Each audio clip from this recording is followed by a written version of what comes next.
हर कबीले की अपनी एक कहानी होती है, लेकिन कुछ कहानियां ऐसी हैं जो तलवार से लिखी जाती हैं। आज हम हफ्तानी कबीले की जंगी मिरास की गहराई में उतरेंगे। ये उन जंगजुओं की दास्तान है जो अपने लोगों के लिए तो ढाल थे, लेकिन दुश्मन के लिए एक तूफान। आइए देखते हैं कि उनकी बहादुरी की गूंज आज भी क्यों सुनाई देती है। ये सिर्फ चंद अल्फाज नहीं, ये हिब्तानी कबीले की पहचान थी। तुमन के हरावल दस्ते के तौर पर लड़ें, ये कोई आम नारा नहीं था, बल्कि एक मुकद्दस अहद था, एक वादा कि जब भी खतरा आएगा पहला खून हिब्तानी का बहेगा और पहली फतह भी वही लेकर आएंगे। तो सबसे पहले बात करते हैं इसी अहद की। आखिर हिब्तानियों का ये किरदार था क्या, और वो लिगारी कबीले के लिए इतने अहम क्यों समझे जाते थे? अब चलते हैं उस दौर में जहां हफ्तानियों की साख बनी, कबायली जंगों के दौर में, जो उनके लिए एक आग का इम्तिहान था। इनकी पूरी जंगी तारीख को ना हम 3 बड़े हिस्सों में देख सकते हैं। जैसा कि इस टाइमलाइन पर नजर आ रहा है, सब कुछ लगारी खोसा जंगों से शुरू हुआ, फिर बात कोहे सुलेमान के दिफा तक पहुंची, और आखिर में ये सब एक बिल्कुल नए और बहुत बड़े दुश्मन बरतानवी सल्तनत के खिलाफ मुजाहिमत में बदल गया।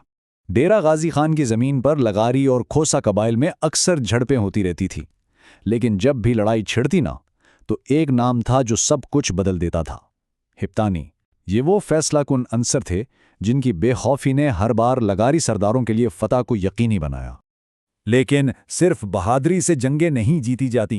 हिब्तानियों के पास एक खुफिया हथियार था, एक ऐसी हिकमत अमली जो रात के अंधेरे में खौफ बनकर उतरती थी। उसे वो कहते थे शब खून, शुबे खून, यानी रात का खून। नाम से ही अंदाजा हो जाता है कि ये कितना खतरनाक होगा। ये एक सादा मगर तबाहकुन गुरेला हिकमत अमली थी। अंधेरे की आड़ में दुश्मन पर उस वक्त हमला करो जब वो सो रहा हो। इस अचानक हमले ने न सिर्फ दुश्मन को जिस्मानी नुकसान पहुंचाया, बल्कि उनके हौसले भी तोड़कर रख दिए। वो सिर्फ मैदानी जंगजू नहीं थे, बल्कि पहाड़ों के मुहाफिज भी थे। जब भी कोई हमलावर कबीला कोहे सुलेमान के दुरू से उतरने की कोशिश करता, तो उनका सामना हिब्तानियों की कायम करदा चौकियों से होता। वो इस सरहद की एक जीती जागती दीवार थे। और फिर तारीख ने एक नया मोड़ लिया। 1849 में एक नई सल्तनत आई और हिब्तानियों को अपनी तारीख के सबसे बड़े दुश्मन का सामना करना पड़ा। इस दौर में एक बहुत बड़ी तकसीम नजर आती है। एक तरफ लगारी सरदार थे जिन्होंने सियासी बका के लिए अंग्रेजों से हाथ मिला लिया, तो दूसरी तरफ थे हिब्तानी जंगजू जिन्होंने झुकने से साफ इनकार कर दिया और पहाड़ों में अपनी आज़ादी की जंग जारी रखी। जरा सोचें, इनकी मज़ाहमत कितनी शदीद होगी कि इस वक्त की दुनिया की सबसे बड़ी सल्तनत को इनका मुकाबला करने के लिए एक खास फोर्स, ट्राइबल लीवीज, बनानी पड़ी। ये खुद इस बात का सबूत था कि हिब्तानियों को हराना आसान नहीं था। तो सवाल ये है कि आखिर वो लड़ते कैसे थे? क्या खास था उनके फन हर्ब में जिसने उन्हें इतनी फॉर्मिडेबल कुव्वत बना दिया था? आइए जरा उनकी हिकमत अमली और हथियारों पर एक नज़र डालते हैं। इनकी जंगी ताकत के 3 बुनियादी सतून थे। पहला, तैगजनी, यानी तलवार और ढाल में कमाल की महारत। दूसरा, बेहतरीन घुड़सवारी। और तीसरा, संगरबंदी, यानी पत्थरों को किला बनाने का फन। एक हिब्तानी जंगजू के लिए तलवार क्या थी? ये सिर्फ लोहे का एक टुकड़ा नहीं थी, बल्कि इसकी गैरत की अलामत थी।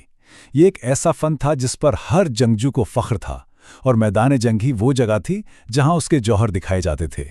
और ये सिंगरबंदी का फन तो कमाल था। इसका मतलब है ज़मीन को ही अपना हथियार बना लेना। हिब्तानी जंगजू अपने पहाड़ी इलाके के चप्पे चप्पे से वाकिफ थे और पत्थरों की आड़ लेकर दुश्मन पर ऐसे अचानक हमले करते कि वो संभल ही ना पाते। उनकी ताकत का एक और राज थे उनके घोड़े।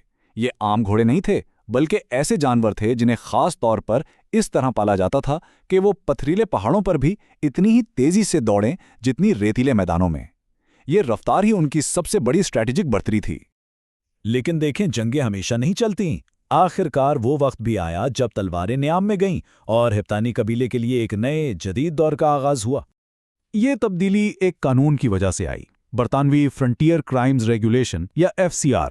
अंग्रेजों ने इलाके पर अपना कंट्रोल मजबूत करने के लिए कबायली जंगों पर पाबंदी लगा दी, और यूं सदियों पुरानी जंगी रिवायत का बाब हमेशा के लिए बंद हो गया। ये स्लाइड इस अजीम तब्दीली को बहुत खूबसूरती से दिखाती है। जरा माजी को देखें, जंग और छापे, और अब हाल पर नजर डालें।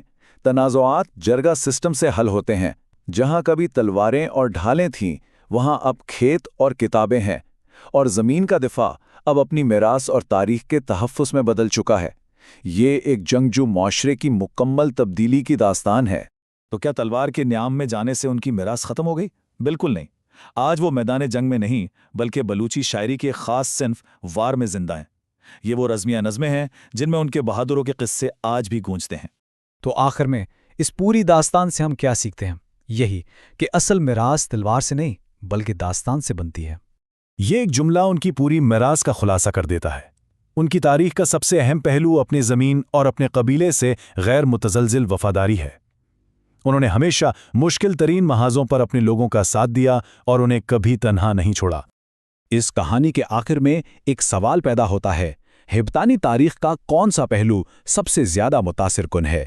میدان جنگ میں ان کی بے مثال بہادری، اپنے قبیلے سے ان کی غیر متزلزل وفاداری، یا پھر وقت کے ساتھ بدلنے اور امن کو اپنانے کی ان کی صلاحیت؟ اس کا جواب شاید ان کی میراث جتنا ہی گہرا ہے۔